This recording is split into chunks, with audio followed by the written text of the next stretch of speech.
Assalamualaikum warahmatullahi wabarakatuh. Perkenalkan nama saya Muhammad Fauzir Rahman. Saya ingin menjelaskan presentasi dari proposal saya yaitu arsitektur dan organisasi komputer atau perangkat keras ya. Pendahuluan arsitektur arsitektur versus organisasi ya. Dua konsep kunci ini memiliki perbedaan yang sangat beda tapi saling bersambungan.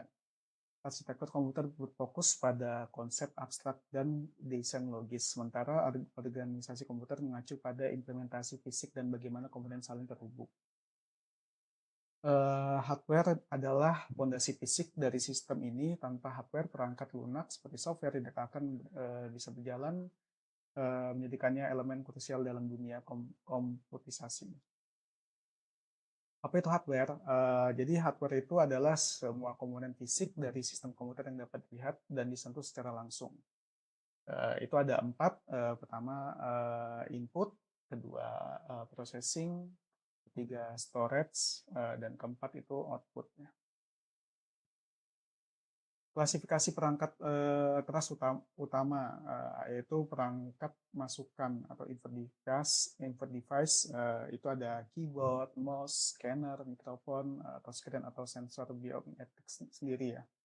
Sedangkan untuk output device sendiri itu ada monitor, printer, speaker, proyektor, serta VR headset. Otak dan memori sistem komputer, perangkat pemrosesan itu ada CPU, kedua ada GPU, ketiga ada motherboard, keempat ada chipset, terus untuk perangkat penyimpanan sendiri itu ada RAM, ada ROM ya, ROM untuk menyimpan firmware dasar, dan serta ada HDD atau SSD itu sendiri.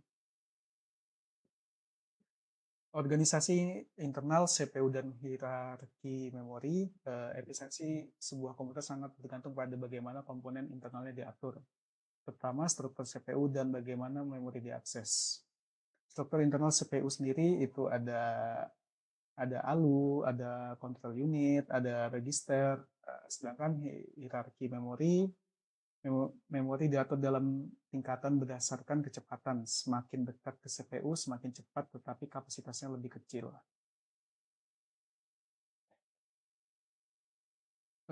Studi kasus untuk penerapan hardware dan pada sistem modern itu ada pada komputer gaming serta ada server data center dan juga laptop untuk mobilitas.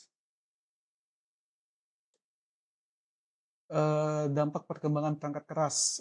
Inovasi perangkat keras tidak hanya meningkatkan kecepatan komputer, tapi juga mengubah cara kita hidup, belajar, dan bekerja.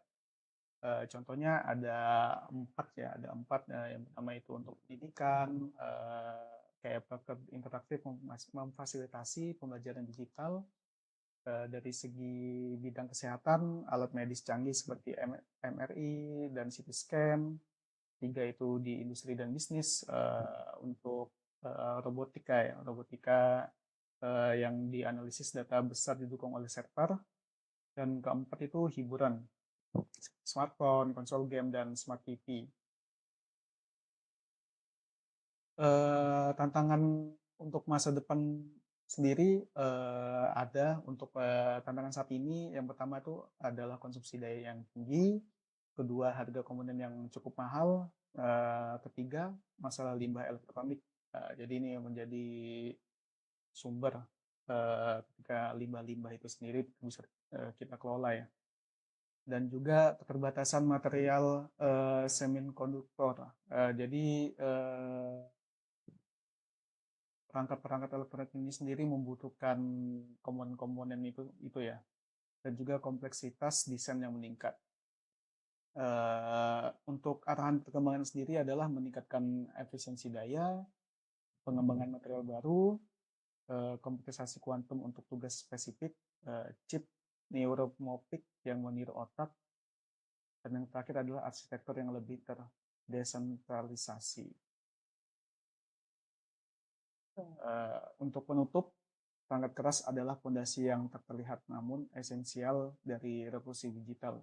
memahami komponen fungsi dan organisasi yang memberikan wawasan mendalam tentang cara teknologi yang kita gunakan setiap hari. Seiring perkembangannya, perangkat keras akan terus membuka kemungkinan baru dan mendorong percepatan inovasi di masa depan. Demikian presentasi dari saya. Mohon maaf bila ada salah kata. Wassalamualaikum warahmatullahi wabarakatuh.